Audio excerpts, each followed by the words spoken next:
Brazil के पत्रकार का दावा है कि इस संदेश में पाकिस्तान ने धमकी भरे लहजे में कहा कि अगर तुमने हमारे सेना प्रमुख या डेलीगेट्स को हाथ भी लगाया तो हम तुम्हें दुनिया के नक्शे से। खासकर आसिम मुनीर पर जो हमला मोसाद करने जा रहा था, उसके बाद ही झगड़ा और बढ़ गया है। और यही मुनीर को मारने की तैयारी थी, लेकिन पाकिस्तान के अधिकारियों को इस बात की ऐन वक्त पर जानकारी मिल गई और फिर पाकिस्तान ने इजराइल को सीधी धमकी दे डाली। खबर ब्रेक की जब ईरान और अमेरिका के बीच स्विट्जरलैंड में डील हो रही थी। अब एस्कोबार दुनिया के हर बड़े चैनल पर देखे जाते हैं। इनका यह कहना है, पेपे Escobar realized that Israeli intelligence agency Mossad plotted to eliminate Pakistani military chief Asim Munir and the country's delegation in Geneva during Iran talks। कि जब ईरान के साथ बातचीत हो रही थी तो आसिम मुनीर जिस डेलीगेशन को लीड कर रहे थे जेनेवा में, उस पर हमला बोला जाना था। लेकिन ये सूचना या ये खेल जो था कहीं ना कहीं पकड़ा गया और पूरी की पूरी साजिश बेनकाब हो गई। ये पेपे एस्कोबार दावा कर रहे हैं। अब एक्सपर्ट्स का कहना है कि ये हमला इसलिए किया जा रहा था पाकिस्तानी डेलीगेशन पर ताकि ईरान और अमेरिका की जो बातचीत हो रही है, जो डील हो रही है, उसको तोड़ा जा सके। और इस डील के तोड़ने के पीछे नेतन्याहू का ही मकसद था। नेतन्याहू को पहले दिन से ये डील पसंद नहीं थी। वो बार बार ऐसा कुछ कर रहे थे, चाहे वो लेबनान में युद्ध कर रहे हो या ट्रंप पर प्रेशर डाल रहे हो या इजराइल लॉबी जो है अमेरिका पे प्रेशर डाल रही हो, वो इस डील के खिलाफ थे और नहीं चाहते थे कि ईरान और अमेरिका के बीच में समझौता हो जाए। अब नेतन्याहू का जो खेल था ट्रंप को इसलिए बुरा लगा क्योंकि जनरल आसिम मुनीर ट्रंप के ही आदमी हैं। एक तरह से कुछ लोग उनको ट्रंप का इन्फॉर्मर तक कहते हैं कि जो कुछ ट्रंप ईरान को कहलाना चाहते हैं वो आसिम मुनीर के थ्रू ही कहते हैं। तो जाहिर तौर पे अगर कोई अपना आदमी है और उस पर हमला जो है इजराइल कर रहा है तो बुरा तो लगेगा ट्रंप को, और ट्रंप को जब बुरा लगता है तो वो और भी ज़्यादा भला बुरा कहते हैं। उन्होंने तो यहाँ तक कह दिया नेतन्याहू को कि नेतन्याहू गलत आदमी है और अगर मैं साथ ना देता, मैं दखल ना देता अगर ईरान युद्ध में, तो ना सिर्फ नेतन्याहू तबाह होते बल्कि इजराइल तबाह हो जाता। ईरान इजराइल को तबाह कर देता। और ये बात उन्होंने एक टीवी चैनल पर भी बोल दी। They would have blown up Israel. If it weren't for me, Israel would not exist today.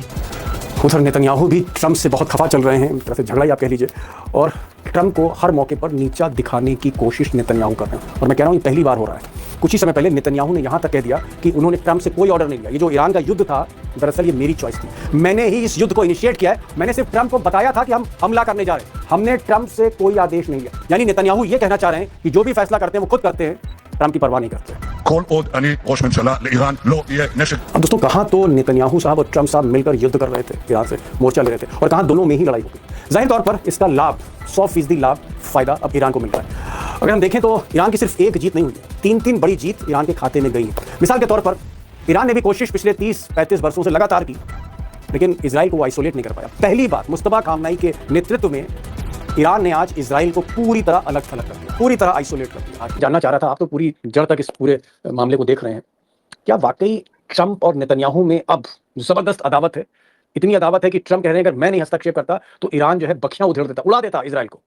और नेतन्याहू कह रहे हैं, ताज़ा बयान कुछ देर पहले का, नेतन्याहू कह रहे हैं कि मैंने कोई आदेश नहीं लिए थे मिस्टर ट्रंप से, बल्कि ट्रंप को मैंने बता दिया था कि मैं ईरान पर हमला करना जा रहा हूं। यानी ट्रंप की मुझे इतनी परवाह नहीं है। ये जो झगड़ा हो रहा है, खासकर आसिम मुनीर पर जो हमला मोसाद करने जा रहा था, उसके बाद ही झगड़ा और बढ़ गया है। क्या आपको लगता है कि नेतन्याहू पूरी तरह से उनके अब हाथ पांव कट चुके हैं, पूरी तरह से कमजोर हो चुके हैं, आइसोलेट हो चुके हैं, खेल खत्म हो चुका है नेतन्याहू का? देखिए जी, बल्कि नेतन्याहू और उनके खास मित्रों की ये बहुत बड़ी हार है। ओह, और इसमें जो नेतन्याहू ने जो एक आइडियोलॉजी लेके चला था कि शिया सुन्नी दोनों को हम निपटाएंगे, वो फेल हो। ईरान ने उसको हरा दिया। वो जो कोशिश कर रहा है कि जो भी मीडिएट कर रहे हैं सुन्नी मुल्क, कतर, पाकिस्तान, इन पे हमला करो, ये बिल्कुल क्या कहें इसको, पागलपन की लाइन है। ये कहां से, इसको अमेरिका कैसे एक्सेप्ट कर सकता है, जो कि पाकिस्तान का एलाई है, कतर का एलाई है, तमाम देशों का एलाई है।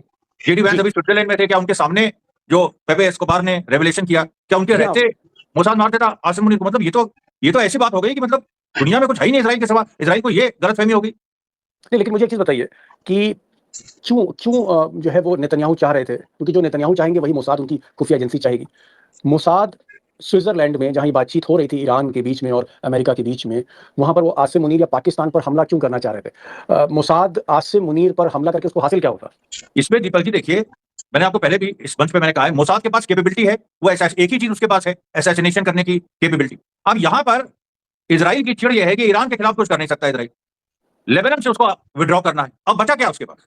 गाजा में ऑलरेडी ट्रूस चल रहा है, वेस्ट बैंक को एनेक्स करेगा, ये करेगा, तो उसमें तो सुन्नी मुल्कों से सीधे बढ़ेगा वो। तो उसने पाकिस्तान को एक असैसिनेट करके, एक तो ये जो ईरान से समझौता अमेरिका का चल रहा है, इसको डिरेल कर दो, इसको खत्म कर दो, सबोटाज करो, इसको सबोटाज कर दो। और अभी शहीद इमाम खामनेई का फ्यूनरल होने जा रहा है, उसके पहले ही कर दो, तो उसके बाद फिर एक तरह से मतलब फिर से माहौल गर्म हो जाए, फिर से जंग हो जाए। यही तो इजराइल चाहता है। क्या आपको लग रहा है कि अगर मान लीजिए, अब तो खैर पाकिस्तान का भी रिएक्शन आ गया कि ऐसा कुछ नहीं था, और जब चीज़ें जो है वो विफल कर दी जाती तो ऐसे कहा जाता है, लेकिन खबरें इस तरह की भी आ रही हैं कि हमला तो करने का पूरा इरादा था, साजिश थी, विफल हो गया एक अलग बात है। अगर आसिम मुनीर पर या पाकिस्तान पर हमला होता मान लीजिए, तो क्या ये जो टॉक्स हैं ये वाक़ई सैबोटाज खत्म हो जाती वहीं पर? हमारे ख्याल से अगर ये हमला होता तो टॉक्स सबटाज तो बाद में होती। मुझे लगता है अमेरिका इजराइल में कोई बड़ा झगड़ा हो जाता जो किसी भी हद तक जा सकता था, किसी भी हद तक। जी हाँ, क्योंकि इस समय जो पूरी सिचुएशन है, ट्रंप को बस एक ट्रिगर चाहिए कि वो नेतन्याहू को की गर्दन पकड़ ले, ये वो चाह रहे हैं। और जेडी वैंस उनका आदमी है, उनको जेडी वैंस को भेजा गया। जेडी वैंस के पीछे केवल ट्रंप नहीं है, पूरे अमेरिका का सिस्टम है, तो ये चाहता है कि ईरान के साथ किसी भी हाल में समझौता हो। तो आप सोचिए अमेरिका के सिस्टम से नेतन्याहू भिड़ रहे हैं। एक चीज़ और जानना चाहता हूँ, ट्रंप ने बाकायदा कैमरे पर इंटरव्यू दिया है और उस इंटरव्यू में कहा है कि अगर मैं हस्तक्षेप नहीं करता, मैं दखल नहीं देता, तो ईरान अब तक इज़राइल को उड़ा चुका होता। इसमें आपको लगता है कितनी सीरियसनेस है? क्या ईरान के पास कैपेबिलिटीज़ हैं इस तरह की कि वो इज़राइल को खत्म कर सकता है पूरी तरह से? और अगर अमेरिका दखल ना दे, सिर्फ जो लड़ाई है वो ईरान वर्सेस इज़राइल है, तो क्या वाक़ई इज़राइल नक्शे से भी खत्म हो सकता है, जो ट्रंप इशारा कर रहे हैं? अगर ईरान वर्सेस इजराइल केवल होता तो जून 2025 में ही ईरान के इस मामले को सुलझा देता। अमेरिका ने इसीलिए उस समय 3 ईरान की न्यूक्लियर साइट्स पे हमला किया था कि ईरान ना कर पाए, नहीं तो उसी समय ईरान मार देता। और वो ऐसी-ऐसी सेंसिटिव जगह पे जो इस 40 दिन की जंग के दौरान 2026 वाली दिखाई पड़ा, दिमोना न्यूक्लियर प्लांट पे हमला किया, हाइफा पे हमला किया, तेल अवीव पे हमला किया, कुछ बचा ही नहीं इजराइल। तो इजराइल को तो खत्म कर ही देता ईरान। अमरीश भाई, एक चीज़ यहाँ पूछना चाह रहा था, क्योंकि आप ईरान जाते रहते हैं और फिर आप ईरान जाने वाले हैं, क्योंकि इमाम खामनेई का फ्यूनरल होना है, अंतिम यात्रा उनकी है। शायद उसमें मुस्तफा पहली बार आएँगे। पहले आपने खबर ब्रेक करी थी हमारी चैनल पे। मैं ऑपोजिशन पार्टीज वो इस समय ओपिनियन पोल में आगे चल रही, और एक ऑपोजिशन लीडर बड़ा फेमस नाम है, उसने यहां तक कह दिया है कि अब चाहे नेतन्याहू को स्टिक्स और स्टोन्स यानी पत्थर और डंडे से बाहर निकालना होगा तो हम निकालेंगे। इतना बड़ा स्टेटमेंट कोई नेतन्याहू के खिलाफ दे नहीं सकता था इजराइल, और ऐसी बात हो रही कि डंडे और पत्थर से उनको मार मार के निकालना पड़ा तो निकालेंगे। एक और क्वेश्चन है जो मुझे लगता है कि अमरीश भाई आपसे पूछूं, क्योंकि आप पहले दिन से इस जंग को कवर कर रहे हैं। क्या नेतन्याहू की बहुत बड़ी गलती थी कि उसने ईरान को कम करके आका अंडर एस्टिमेट किया? और क्या नेतन्याहू को लग रहा था कि अगर अमेरिका से थोड़ा साथ मिल जाए तो ईरान में वो हुकूमत बदल सकते हैं, तख्ता पलट सकते हैं? क्या गलतफहमी के शिकार नेतन्याहू हो गए? नेतन्याहू ने ईरान को अंडर एस्टिमेट किया, अमेरिका को ओवर एस्टिमेट किया। ओके, जी, मतलब ये ईरान को कम करके आका, अमेरिका को ज्यादा आंक लिया। ज्यादा वो ओवर एस्टिमेट कर गए अमेरिका को, और दुश्मन को अंडर एस्टिमेट कर गए। उसका नतीजा ये हुआ कि ईरान आज जीत का जश्न मना रहा है, मुस्तफा खामनेई जल्दी सामने आने वाले हैं, और नेतन्याहू और ट्रंप के बीच में 36 का आंकड़ा है। दूरियां तेजी से बढ़ रही हैं। एक बड़ी गलती मोसाद ये कर गई नेतन्याहू की कि वो पाकिस्तान पर हमला करने जा रही थी टॉक्स को सबोटाज करने के लिए, और इसने कहीं ना कहीं और ज्यादा दूरियां बढ़ा दी हैं, क्योंकि आसिम मुनीर एक तरह से आप कह सकते हैं उनके इन्फॉर्मर हैं, ट्रंप के बहुत करीब हैं, सारी खबरें मिलती हैं उनसे, और बहुत ज्यादा गुस्से में। इसीलिए ट्रंप ने कहा है कि अगर मैं दखल ना देता तो ईरान कब का इजराइल को उड़ा। का दावा है कि इस संदेश में पाकिस्तान ने धमकी भरे लहजे में कहा कि अगर तुमने हमारे सेना प्रमुख या डेलीगेट्स को हाथ भी लगाया तो हम तुम्हें दुनिया के नक्शे से मिटा देंगे। बस बात खत्म। दरअसल यह सब तब हुआ जब स्विट्जरलैंड में ईरान और अमेरिका के बीच शांति समझौता हो रहा था। ब्राजील के पत्रकार पेपे एस्कोबार ने राजनीतिक कमेंटेटर मारियो नवल के पॉडकास्ट में यह बड़ा दावा किया। उन्होंने कहा कि इसी दौरान पाकिस्तान की मध्यस्थता में हो रहे इस समझौते में प्रधानमंत्री शहबाज शरीफ और सेना प्रमुख आसिम मुनीर भी मौजूद थे, और यही मुनीर को मारने की तैयारी थी। लेकिन पाकिस्तान के अधिकारियों को इस बात की ऐन वक्त पर जानकारी मिल गई, और फिर पाकिस्तान ने इजराइल को सीधी धमकी दे डाली। ब्राजील के पत्रकार के इस दावे को लेकर सोशल मीडिया पर बवाल मच गया। हालांकि पत्रकार ने दावे से जुड़े कोई सबूत पेश नहीं की। वहीं सूत्रों के मुताबिक इस दावे को पाकिस्तानी अधिकारी ने मनगढ़ंत और बकवास बताया। पाकिस्तानी न्यूज चैनल ARY के चेयरमैन कामरान खान ने बताया कि एक बड़े पाकिस्तानी अधिकारी ने मुनीर की हत्या की साजिश वाले दावे को पूरी तरह से बकवास बताया, और कहा कि यह दावा सच्चाई से कोसों दूर है। पाकिस्तानी अधिकारी के मुताबिक प्रधानमंत्री शहबाज शरीफ और आर्मी चीफ आसिम मुनीर का स्विट्जरलैंड दौरा एकदम तय कार्यक्रम के हिसाब से शांतिपूर्ण रहा। स्विट्जरलैंड या अमेरिकी सुरक्षा टीमों की तरफ से पूरे दौरे में सिक्योरिटी को लेकर कोई भी अलर्ट या छोटी सी भी चिंता जाहिर नहीं की गई थी। ल्यूसान में आर्मी चीफ और प्रधानमंत्री के ठहरने के दौरान पाकिस्तान के सुरक्षा इंतजाम पूरी तरह से मुस्तैद थे। हालांकि इजराइल और पाकिस्तान की तरफ से इस दावे पर कोई आधिकारिक प्रतिक्रिया नहीं आई, जिसके बाद ये सवाल उठने लगे कि आखिर इस पत्रकार को ये जानकारी कैसे मिली?